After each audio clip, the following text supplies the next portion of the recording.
아프지 않고 100세까지 살고 싶다면 걷기가 답이다. 평균 수명의 증가로 이제는 100세 시대를 눈앞에 두고 있다.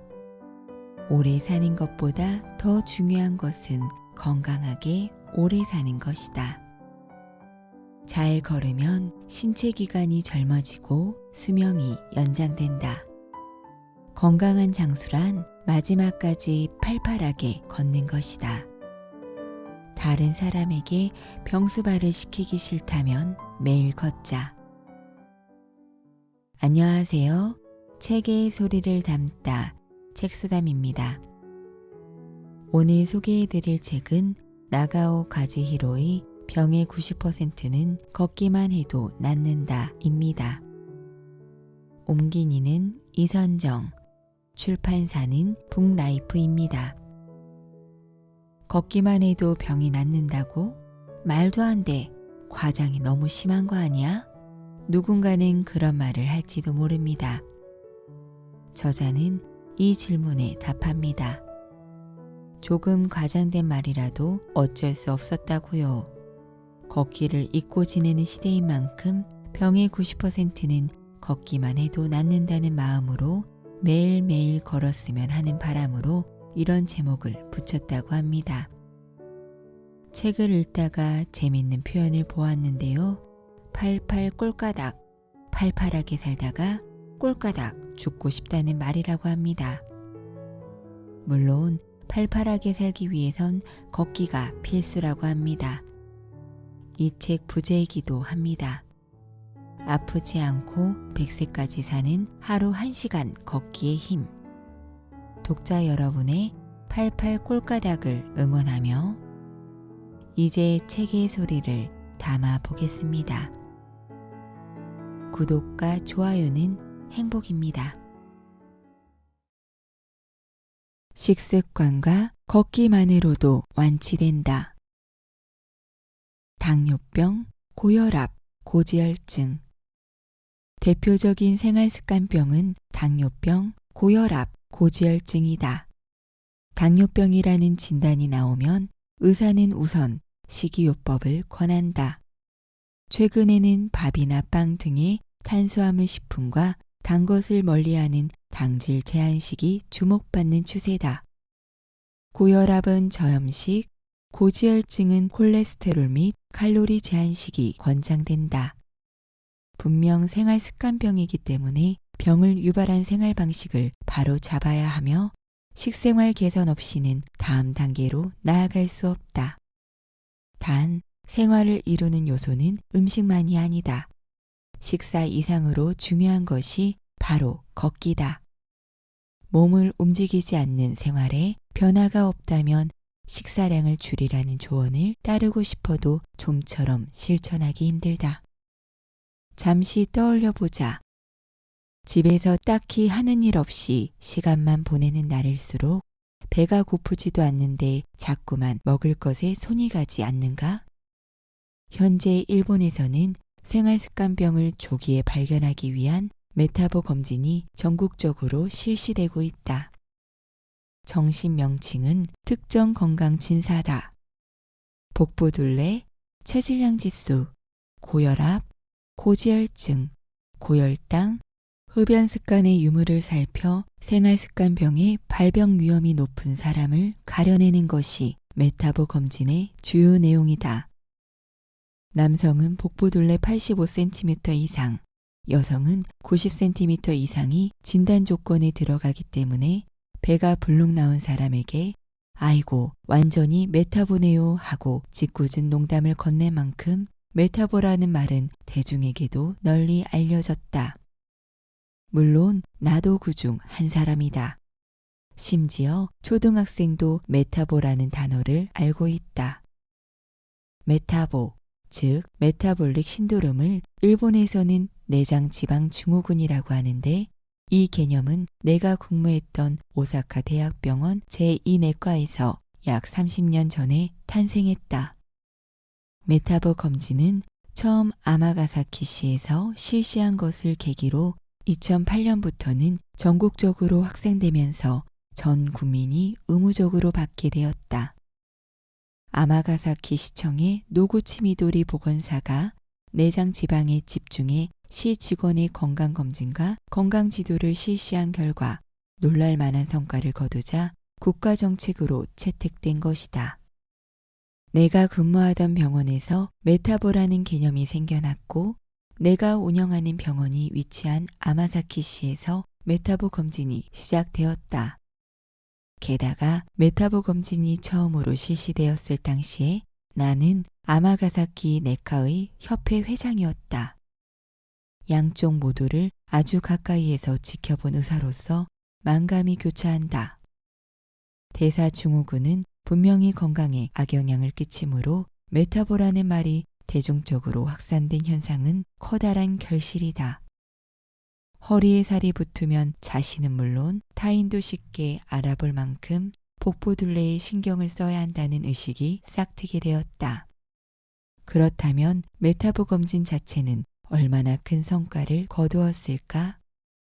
정책이 시작된 지 대략 7년이 지났지만 아직 갈 길이 멀다는 것이 솔직한 의견이다.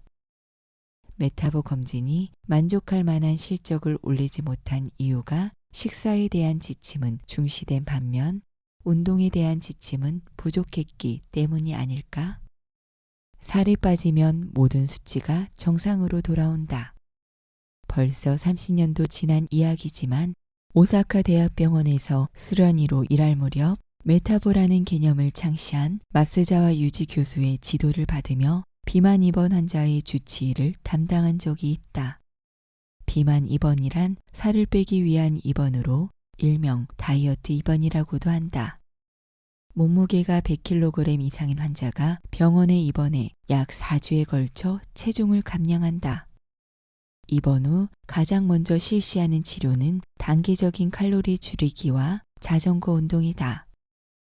칼로리는 하루 1400칼로리에서 시작해 1000칼로리, 800칼로리, 600칼로리 순으로 서서히 줄여나간다.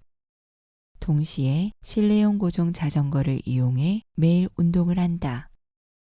이러한 과정을 거치면 몰라보게 체중이 줄어든다. 4주라는 입원 기간 동안 수킬로그램 이상이 빠지는데 동시에 혈당, 혈압, 콜레스테롤, 요산 수치도 눈에 띄게 떨어진다.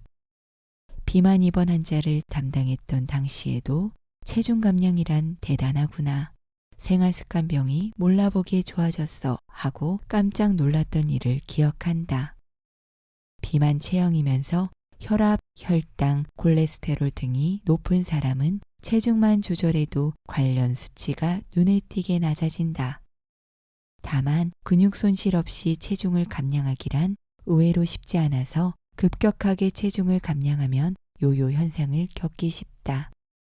생활습관병 치료를 위한 새로운 약은 속속 등장하고 있다.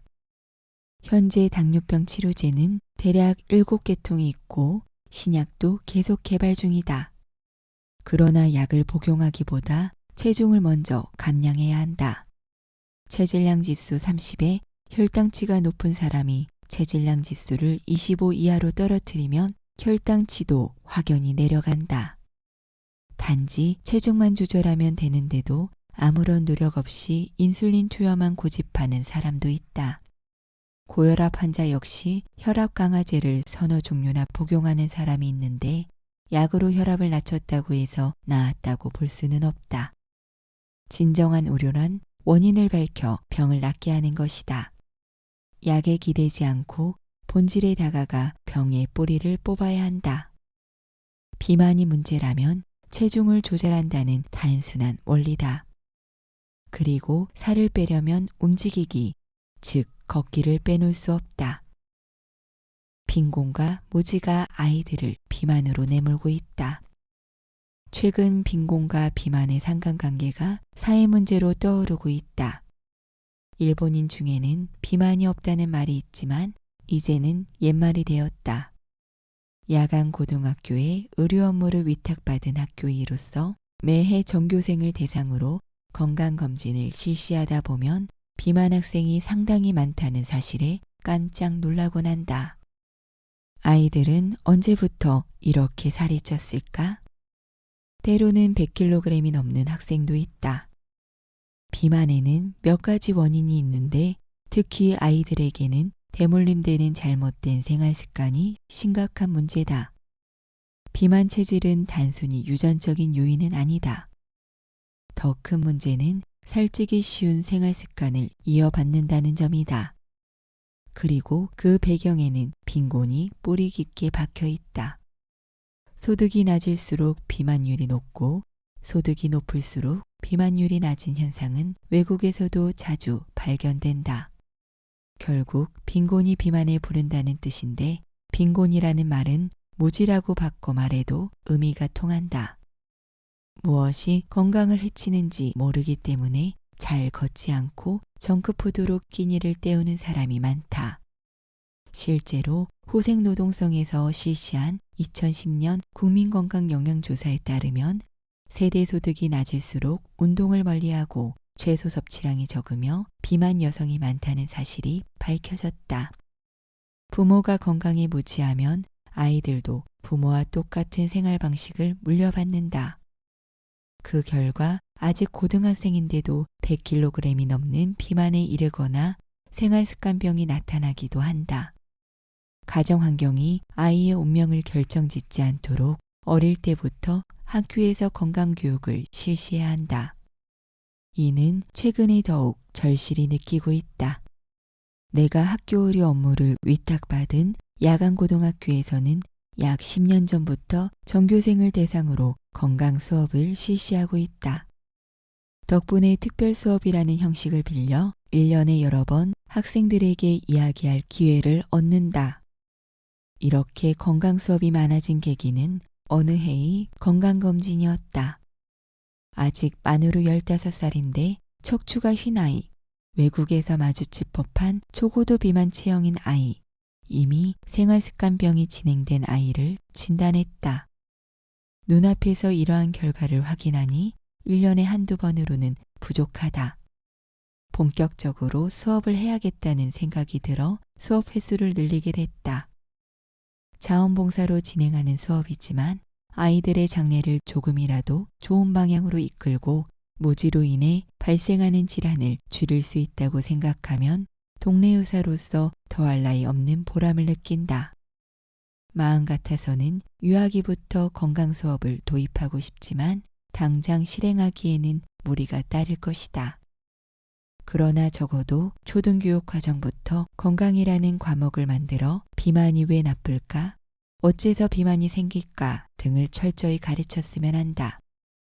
물론 걷기가 얼마나 중요한지도 건강 수업에서 다뤄야 할 것이다. 체육 수업과는 별도로 걷기 수업을 만들면 좋겠다는 생각을 한다. 예를 들어 일주일에 한두 번 정도는 1시간 동안 그저 걷기만 하는 수업을 만드는 것이다. 어릴 때부터 충분히 걸으면 걷기의 즐거움에 자연스럽게 눈을 떠 걷기를 습관화하기도 쉽다.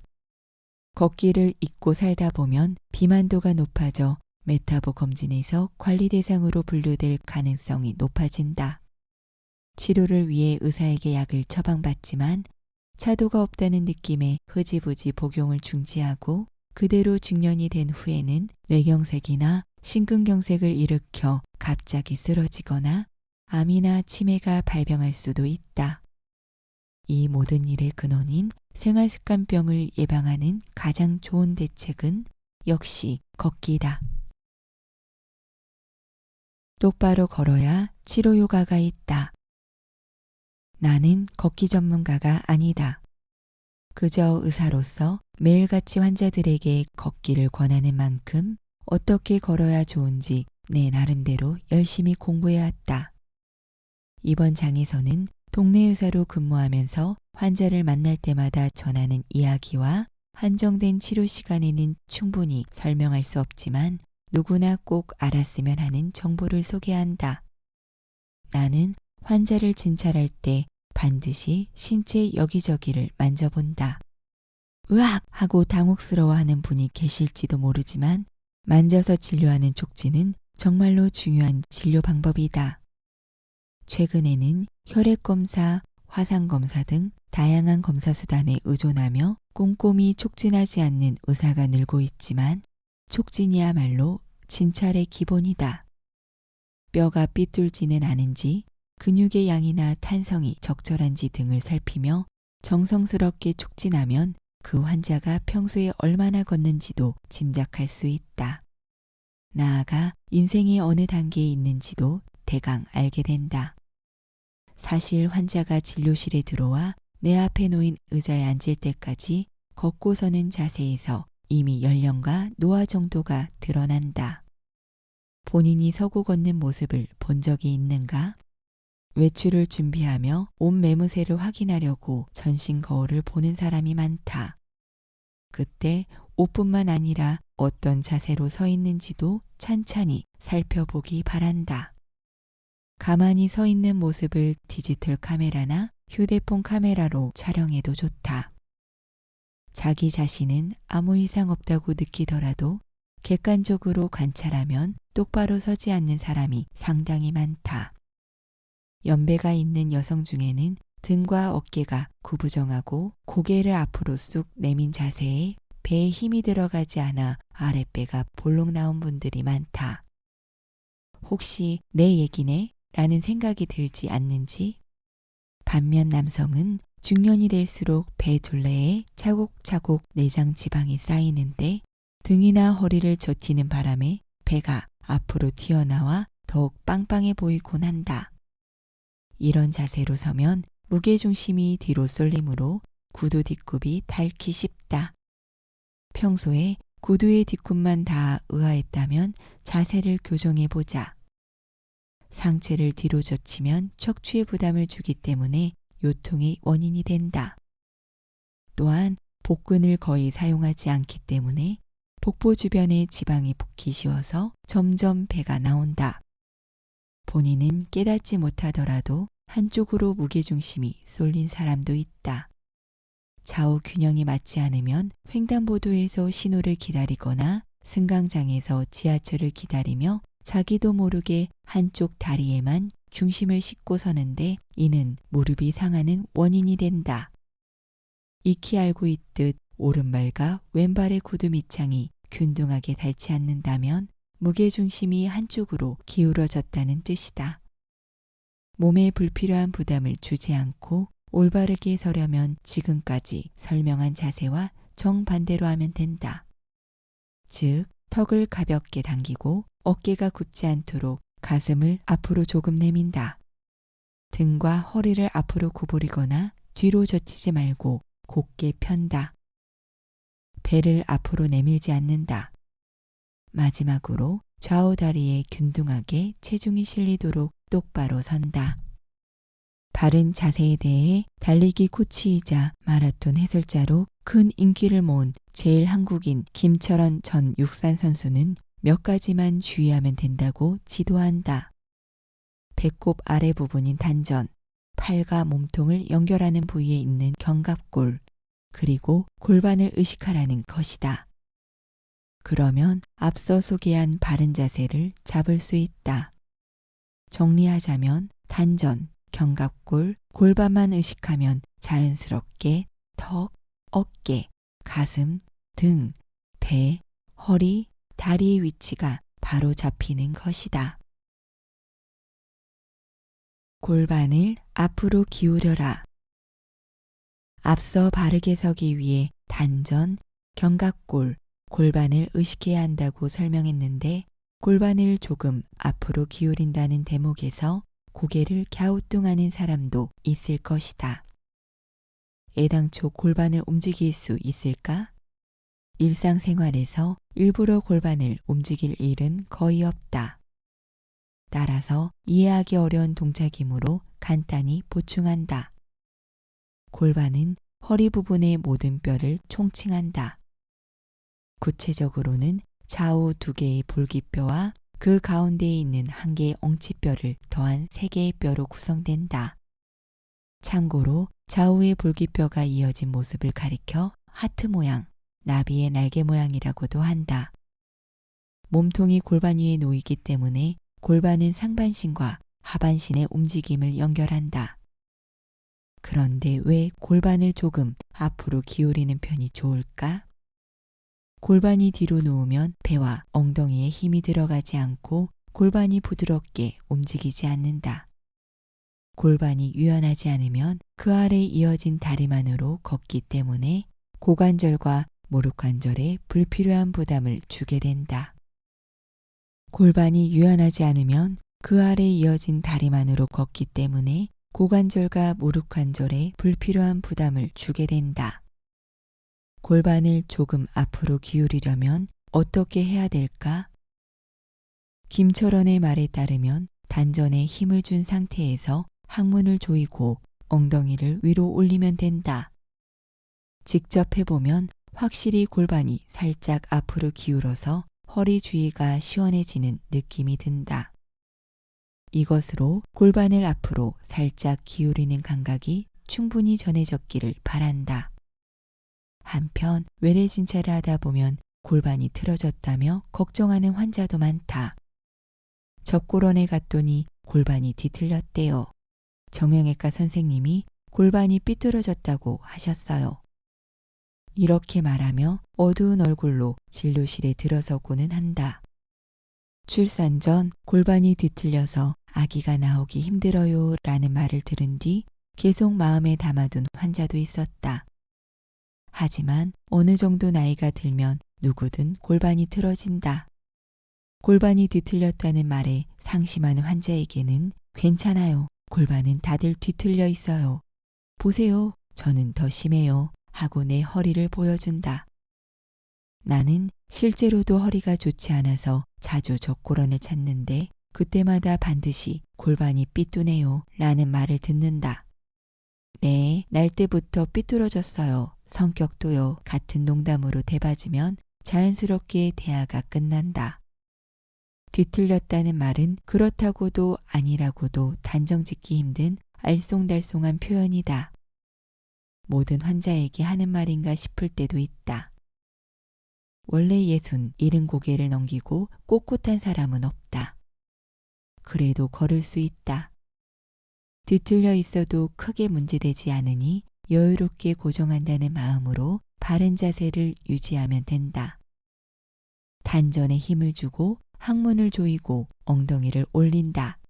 이 말을 떠올리며 틈틈이 골반을 의식하자. 다리로만 걷지 마라. 체중을 분산시켜 걸어라. 하체에만 집중해 걸으면 힘이 몰려 훨씬 빨리 지친다. 다리가 아니라 온몸으로 걷자. 주의할 곳은 팔꿈치. 팔꿈치를 뒤로 당기면 견갑골이 움직이므로 상반신 근육을 골고루 쓸 수 있다. 수면 연장, 더 이상 꿈이 아니다. 사람의 몸은 다양한 신체 기관의 집합체다. 앞서 설명했듯 잘 걸으면 신체 기관에 좋은 영향을 준다. 무엇보다 뇌가 젊어진다. 걷기를 통해 각 신체 기관의 젊음을 지키면 그것은 곧 장기의 집합체인 우리의 몸이 젊게 유지된다는 뜻이다. 걸으면 암과 치매에 걸릴 위험이 줄어든다. 절대로 걸리지 않는다고 잘라 말하기는 어렵지만 발병 위험은 분명히 감소한다. 당연히 수명도 연장된다. 걷기에는 정말이지 좋은 점밖에 없다. 이제는 100세 이상의 장수 어르신이 드물지 않는 시대가 되었다. 100세를 넘긴 초고령자를 가리켜 백수자라고 하는데 1950년 일본의 백수자는 100여 명 뿐이었다. 그런데 2009년에는 4만 명을 넘었고 최근 보도에 따르면 6만 명을 돌파했다고 한다. 내가 진료하는 환자 중에도 백수자가 점점 늘어서 지금은 10명이 넘는다. 현재 선진국에서는 하루에 5시간씩 평균 수명이 연장된다고 한다. 2045년에는 평균 수명이 100세로 늘어날 것이라고 예측하는 학자도 있다. 어디까지 현실이 될지 모르지만 현재 상황을 고려하면 평균 수명이 점점 연장되리라는 전망에는 의심의 여지가 없다. 생각해보면 제2차 세계대전 패전 후인 1950년 일본인의 평균 수명은 남녀 모두 약 50세였다. 그 점을 고려하면 현재는 평균 수명이 80세를 넘겼으니 정말 굉장한 신장률이다. 평균 수명이 연장된 만큼 이제는 단순히 오래 살기보다 건강하게 오래 살기 위한 건강 수명이 더욱 주목받고 있다. 건강 수명이란 건강상의 문제 없이 일상생활을 영위하는 기간을 가리킨다. 긴 세월 몸져 눕거나 맛있는 음식을 먹지 못하거나 가고 싶은 곳에도 마음껏 갈 수 없는 생활을 한다면 아무리 천수를 누려도 그저 기쁘지는 않을 것이다. 누구나 시름시름 앓기보다 팔팔하게 장수를 누리고 싶은 법이다. 하지만 100세 이상의 초고령자가 6만 명을 넘어선 지금 100세를 넘기고도 골프를 즐기는 강자가 있는 반면 안타깝게도 약 90%는 이불 위에서 일어나지 못한다. 건강 수명을 연장하기 위해서라도 걷기는 중요하다. 요양보호 대상이 되는 가장 큰 원인은 뇌졸중이다. 그 다음은 치매다. 뇌졸중은 노화된 혈관의 동맥경화가 진행되면서 발생하는 질병이다. 혈관 노화는 나이도 원인이지만 고혈압, 당뇨병, 고지혈증, 비만 등 걷지 않아서 발생하는 질병 때문에 더욱 심해진다. 치매 역시 평소에 부지런히 걷는 사람보다 잘 걷지 않는 사람이 걸리기 쉽다. 즉, 요양보호가 필요한 두 질병은 걷기로 예방할 수 있다. 참고로 요양보호를 받는 세 번째 원인은 노쇠다. 노쇠는 자연적인 노화 현상이므로 막을 도리가 없다. 지금까지 800명이 넘는 환자를 간호하고 임종을 지키며 오래 산다는 말은 천천히 갓난아이로 돌아간다는 뜻이 아닐까라는 생각을 하게 되었다. 그것이 바로 노쇠라고 말이다. 많은 사람들이 다른 사람에게 피해를 주지 않고 죽고 싶다는 생각을 한다. 노인들은 이 사람 저 사람 고생시키기 전에 저승길로 떠나고 싶다는 말도 자주 한다. 그러나 생의 마지막이 되면 누구나 일정 기간은 수발을 드는 사람이 필요하다. 다만 다른 사람에게 부담이 되기 싫다는 바람이 진심이라면 그 기간을 줄이기 위해서라도 매일 걸었으면 한다. 건강 수명이라는 말을 들으면 88 꼴가닥이 생각난다. 건강 장수로 유명한 나가노현에서 시작된 이 캠페인으로 88 꼴가닥 죽고 싶다는 말이 유행처럼 번지기도 했다. 이 말은 팔팔한 모습으로 건강하게 살다가 어느 날 갑자기 꼴가닥 죽기를 바란다는 뜻이다. 이 88 꼴가닥의 88이란 어떤 상태를 가리킬까? 걸을 수 있다는 의미가 아닐까? 팔팔하게 걷다가 꼴가닥 죽는다. 즉, 건강 장수란 마지막까지 걷는다는 뜻이다. 사회적으로도 노인이 걷기 쉬운 환경을 만들어야 한다. 현재 지방도시에서는 분산된 공공시설, 상업시설, 주거지역 등을 한 곳으로 집중시키는 콤팩트 시티 조성이 시작되었다. 그 안에서 노인들이 안전하게 걸을 수 있는 실버존이 더욱 확보되었으면 한다. 장애인 올림픽에서는 100m를 11초, 12초에 주파하는 의족 선수가 있다. 골프 경기에서도 사고로 한쪽 다리나 팔을 잃고 다른 한쪽으로만 승부를 겨루는 의족 골퍼나 외팔 골퍼도 있다. 그들의 화력을 볼 때마다 인간의 가능성이 얼마나 무한한지 깨닫는다. 나이가 들거나 몸이 불편해도 할 수 있는 일은 아직 많다. 상황이 나쁘면 나쁜 대로 방법을 강구해 최대한 걸었으면 한다. 400년 전 사람들은 현대인의 6배 이상 걸었다고 합니다. 오늘날 우리는 일부러 마음먹지 않으면 걸을 일이 별로 없습니다. 걷기가 얼마나 중요한지 저자의 강조하는 내용을 다시 읽어드리며 인사드립니다. 생활습관병 치료에는 식사보다 걷기가 중요하다. 식이요법만으로는 건강을 보장할 수 없다. 움직여야 살이 빠지고 생활습관병에 걸릴 위험이 줄어든다. 반대로 걷지 않으면 대사증후군에 걸리기 쉽고 이는 심근경색, 뇌졸중, 암, 치매를 유발한다. 걸어야 아프지 않고 오래 산다. 책의 소리를 담다 책소담. 여기서 마칩니다. 구독과 좋아요는 행복입니다.